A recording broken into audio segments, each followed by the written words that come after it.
Kalau boleh sharekanlah. Terima kasih. Saya buat live tetap malam. Tugas tuan-tuan mudah saja. Tuan-tuan dan perempuan mudah saja. Ambil video tersebut, share, like dan subscribe. Baik, malam ni kita akan berbicara sedikit tentang kritikan PAS di Muktamar seumpama meludah ke muka sendiri. Kan seumpama meludah ke muka sendiri. Alright, kenapa? Okey, PAS juga gagal menarik minat orang bukan Islam kerana tidak maklumat tepat ataupun kerana orang bukan Melayu dan Islam itu sebagai tidak bodoh. Ahli Parlimen Greek letak jawatan Setiausaha Bahagian. Oh, suatu besar benda yang mungkin kita boleh bincangkan dan ceritakan pada malam ini insyaAllah. Baik, kita mulakan dengan Ahli Parlimen Greek perjelas letak jawatan parti sangkal kabar angin tanpa asas. Ahli Parlimen Greek Fatul Huzairi Ayub menyangkal kabar angin tanpa asas kita tidak akan beliau meletak Setiausaha Bahagian, jawatan Setiausaha Bersatu Bahagian. Menurut Fatul, beliau melepaskan jawatan Setiausaha Bersatu Greek kerana dilantik oleh pemangku yang meletak jawatan pada pada jawatan yang lalu, pada 1 Oktober yang lalu. Apabila pemangku ketua bahagian meletak jawatan, amat wajar sekiranya saya juga turun tertib dan melakukan perkara yang sama, tanda solidariti katanya. Fatul menyifatkan perkembangan ini sebagai hal dalaman parti dan tidak wajar dikaitkan dengan kedudukan sebagai seorang ahli Perikatan Nasional. Tidak ada sekali-kali saya akan mengundurkan diri daripada barisan pembangkang maupun menyatakan sokongan kepada kerajaan hari ini. Kesetiaan saya tidak boleh dijual beli katanya. Terdahulu beliau meletak jawatan sebagai Setiausaha Bersatu Greek pada 6 Oktober.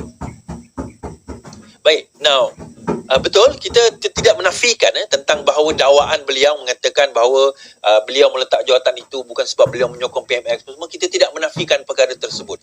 Namun begitu, ini jelas memberikan indikasi kepada beberapa perkara. Perkara pertama yang kita boleh lihat indikasinya betapa parahnya perkara dalaman yang sekarang ini berlaku di dalam parti Bersatu itu sendiri. Terutama di negeri-negeri yang confident boleh menang lah last time. Tetapi sekarang macam Perak ni Greek ni Perak adalah negeri di mana Hamzah Zainuddin sepatutnya berada dekat situ, kemudian bersama dengan Peja untuk menguasai negeri tersebut dan juga leading the state. Tapi nampak gayanya semacam dalaman yang berlaku di dalam Bersatu Perak dan juga Bersatu Malaysia umpamanya adalah suatu yang amat parah. Kita tahu secara umumnya Bersatu terbahagi kepada 3 sekarang ini. Walaupun Hamzah dan Muhyiddin Yassin seolah-olah mengatakan mereka tidak berpecah dalam isu ini, kita tahu mereka berpecah. Kita tahu bagaimana Hamzah Zainuddin bercita-cita untuk nak menjadi presiden. Azmin juga sedemikian, atau sekurang-kurangnya dia meletakkan orang kawan-kawan ataupun tim mereka berada dalam kedudukan yang amat tinggi sekarang ini. Now, dengan Azmin memegang jawatan di Selangor, dia akan jadi satu pertembungan yang besar dalam pemilihan Bersatu tidak lama lagi. Jadi perkara inilah yang menjadi conundrum ataupun menjadi satu orang kata pertembungan ataupun satu benda yang memecahkan Bersatu daripada dalam. Di samping itu, ketidakpuashatian akar umbi dan juga bahagian-bahagian di mana presiden juga pimpinan mereka nampak seperti tidak bergerak dalam keadaan yang sepatutnya. Kita tengok bagaimana protes sebahagian daripada Saitro Bersatu sendiri untuk tidak menyokong bahagian penerangan yang ada sekarang ini, sehingga mengugut untuk tidak melakukan live atau bukan keluar daripada parti lah, tetapi sekurang-kurangnya memboikot parti yang ada sekarang ini. Kemudian kelemahan pimpinan untuk mengadakan rundingan bersama dengan PAS, padahal sebelum ini PAS dilihat sebagai underdog. PAS dilihat sebagai parti yang lemah dan Bersatu yang lebih dominan. Namun begitu, sekarang ini keadaan sudah terbalik. Bersatu tidak dilihat sebagai parti yang dominan. Bersatu tidak dilihat sebagai parti yang boleh menghasilkan kepemimpin dan kepimpinan yang kuat, menyebabkan PAS sekarang ini boleh memijak kepala Bersatu sesuka hati. Dan perkara ini tuan-tuan yang akar umbi sedar sedang berlaku, dan akar umbi merasakan bahawa perlu ada perubahan dalam pucuk kepimpinan. Mereka asyik menyalahkan UMNO yang kena berubah. Hakikat sebenarnya yang kena berubah adalah Bersatu. UMNO sudah mula berubah, Bersatu tidak mahu berubah. Jadi isu sekarang ini ada di kalangan kepimpinan seperti Azmin yang mengatakan bahawa mereka lebih layak untuk memegang teraju pimpinan, dan dengan cara itu akan dapat memajukan Bersatu lebih baik daripada masa-masa Muhyiddin Yassin berkuasa. Dan kita tahu cita-cita Azmin ini tuan-tuan amat tinggi. Daripada Parti Keadilan, beliau memang bercita-cita untuk jadi presiden. Tetapi gagal multiple times. Sekarang ini, dia cuba pula dekat Bersatu. Multiple times dia dah cuba. Tapi kali ini dia nampak peluang dia untuk menang itu adalah lebih cerah. Melihatkan kepada keadaan yang ada sekarang ini. Nah, berbalik kepada Muktamar PAS yang sekarang sedang berlangsung. Ucapan-ucapan Haji Hadi ini bagi saya adalah ucapan-ucapan yang memang akan ludah diri sendirilah tuan-tuan. Baik, antaranya adalah berkenaan dengan sokongan orang bukan Melayu, orang bukan Islam kepada gagal tarik sokongan bukan Islam kerana maklumat tak tepat, tak sampai, tegas Hadi. Maklumat tepat tak sampai. Baik, Presiden PAS Hadi Awang percaya partinya masih gagal menarik sokongan orang bukan Islam kerana komuniti ini tidak menerima maklumat yang tepat. Beliau percaya maklumat terhad menjadi penghalang kerana tidak ada masalah dalam hubungan PAS dan masyarakat bukan Islam. Kita punya maklumat tak sampai kepada bukan Islam. Media sangat terbatas. Maklumat di media sosial terhad. Kita punya gerakan tak sampai ke lapangan, katanya. Hadi yakin menarik sokongan orang bukan Islam tidak mustahil dan boleh direalisasikan sekiranya tidak diganggu oleh dakwah negatif.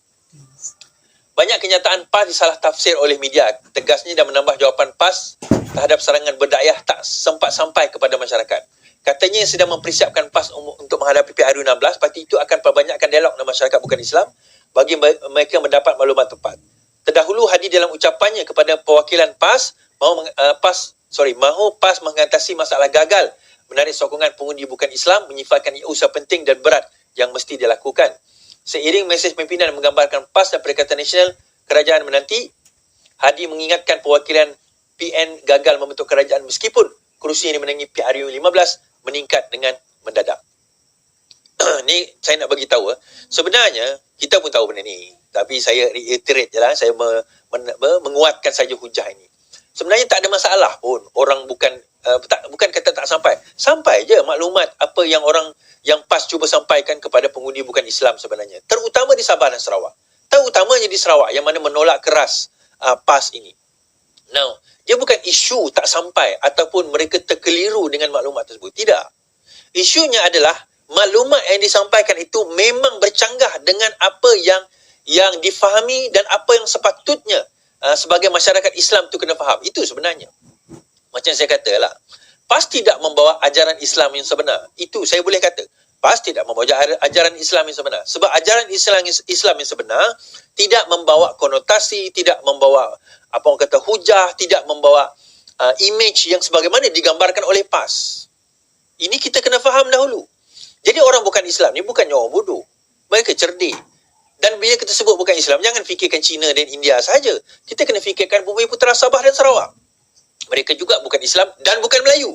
Ada juga Islam tetapi mereka bukan Melayu.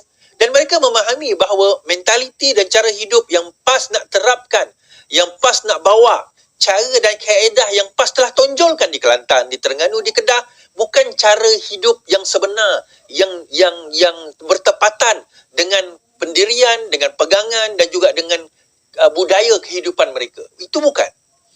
Mereka tahu dan nampak PAS cuba nak bawa imej Taliban, nak bawa imej ekstremisme di dalam apa orang kata nak menekankan sokol agama tu kepada masyarakat. Walhal agama itu bukan sedemikian. Dan inilah yang menakutkan orang bukan Islam sebenarnya. Orang bukan Melayu dan bukan Islam. Padahal imej Islam yang sebenar bukan pada PAS. Ini orang bukan Islam kena faham. Imej Islam itu bukan pada PAS. PAS cuma mengambil tempelan-tempelan Islam dan mengatakan Hazzadin, inilah agama. Itu bukan agama. Itu bukan Islam yang sebenar. Imej yang dibawakan itu. Nak tengok imej Islam sebenar, tengok Datuk Seri Anwar Ibrahim. Itu imej Islam yang sebenar yang dibawa. Kan? Tapi jom kita tak itu liberal, Islam liberal. Tak ada istilah Islam liberal. Tidak ada istilah Islam liberal, Islam hadari, Islam madani, tak ada. Islam adalah Islam. Tetapi Islam PAS, tak ada istilah Islam PAS. Islam adalah Islam. PAS adalah PAS. PAS hanyalah parti. Dan tidak membawa apa-apa konotasi apa-apa sekalipun. Dan kita faham dan orang bukan Islam ni pun bukan bodoh. Orang bukan Melayu, dia nampak. Dia tengok daripada luar tapi dia nampak bagaimana hipokritnya PAS bila bercakap dan berhujah tentang Islam, membawa Islam. Dia nampak. Majoriti mereka tahu, ya kita faham itu bukan Islam yang sebenar. Okay? Saya nak bagi contoh tuan-tuan. Saya nak bagi contoh. Hipokritnya PAS. Baik.